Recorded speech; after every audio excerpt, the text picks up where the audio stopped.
Hi friends, welcome to developers. அதாவது நீ சாயந்தரம் இற போடும்போது என் பையனும் எங்கள் அண்ணமோளும் புறாவுக்கு இற கொடுக்கும்போது போடணும் அப்படின்னு சொல்லி சொன்னது. அதான் பிள்ளைகள் இற போட்டுட்டு தம்பி சத்தம் போடாமல் இற போடுமா. பிள்ளைகள் வந்து இற போட்டுட்ருக்குது.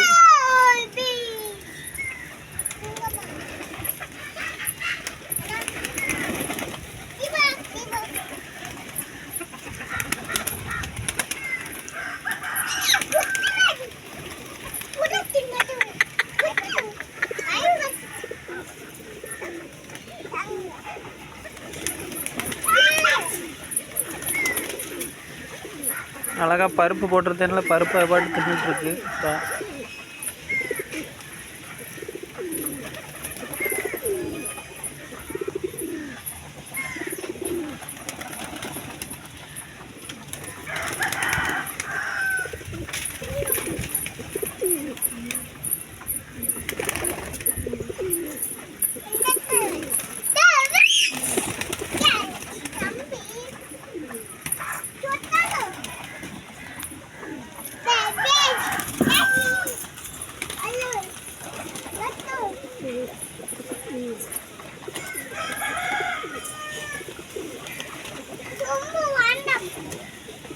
இலையால் நாங்கள் வையெல்லாம் மொத்தமாக தின்ட்டு போயிடும்.